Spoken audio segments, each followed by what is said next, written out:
Sir काय सांगाल, आज आपण तहसीलच्या प्रांगणाच्या समोर आतिषबाजी केलेली आहे, नेमकं याचं कारण काय? याचं कारण आहे की परळी तालुक्यामध्ये जे मोकाट भ्रष्टाचार म्हणजे चालू आहे, अधिकारी वर्ग पैसे घेतल्याशिवाय कामच करी नाहीत, गरीबागुरीबाईचे काम व्हाय नाहीत, समजे नंबर 2 वाल्याचे काम व्हायले. तर आता समजा उदाहरणार्थ एखाद्याला शेतात रस्ता नाही, त्यानं 2-2, 3-3 वर्ष झाला अर्ज केले. मीच 3 वर्ष झाला अर्ज करतो की माझ्या शेतामध्ये रस्ता नाही आणि माझ्या शेताला बांधून रस्ता देण्यात यावे, माझ्या कनेरवाडी गावचे पांढर रस्ते खुले करण्यात यावे. 3 वर्ष झालं मी परेशान.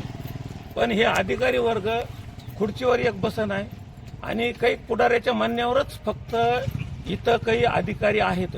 मग ते पोलीस स्टेशन असो, तहसील असो, ह्यांचा मनमानी कारभार आहे, जणू काय ह्यांच्या घरातली दप्तर आहे, शासनाचं नाही. अशा उद्देशानं हे दाबदडपी करून माणसाचा म्हणजे माणसाला त्रास द्यायला गेले. आपलं नाव काय? माझं नाव हनुमंत भट, हनुमंत राहणार कनेरवाडी. आणि आज जी कारवाई झालेली आहे एसीबीची, त्याबद्दल तुमचं काय मत आहे?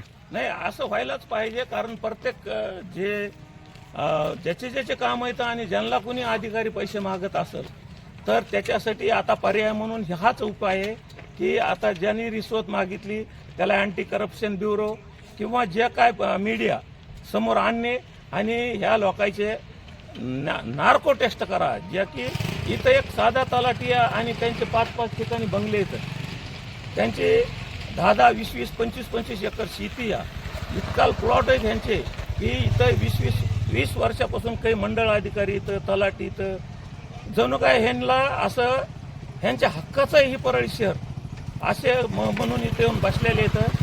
कारण मंडळ अधिकाऱ्यांनी समजा तलाट्याला आपण अर्ज केला किंवा मला रस्ता नाही, तहसीलदाराला अर्ज केला, त्या अर्ज मध्येच फिरायला. तर मंडळ अधिकारी कुठं गायब आहे त्याला कोणी विचारीना, तलाठी कुठे आहे त्यांना कोणी विचारीना, तहसीलदार लवकर निर्णय देना, SDM लवकर निर्णय देना.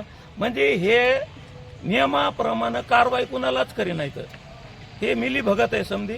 तर प्रत्येकावर अशा कारवाई व्हावं होता एवढे माझं म्हणणं आहे. आणि समजा जाणकार तालुक्यातल्या लोकांनी गरीब गुरेबांनी ज्यांना रिश्वत मागल त्यांच्याविषयी अँटी करप्शनला कळवावा. आणि अशा लोकांना धडे शिकल्याशिवाय आपली परळी सुधारणार नाही, कारण काही पुढाऱ्याच्या अंडरमधले हे लोक आहेत. तुम्ही जी आतिषबाजी केलेली आहे त्याचा तुम्हाला काय वाटतं? म्हणजे तो माझ्या मनातून आनंद झाला, कारण माझ्या शेताला कुलूप लावलंय, माते फिरू लोक यायले, त्यांची मिली भगत व्हायली, कुणाचे रस्ते कुणी बी अडवायले, कुणाचे बी मनमानी कारभार झालाय परळीमध्ये. धन्यवाद.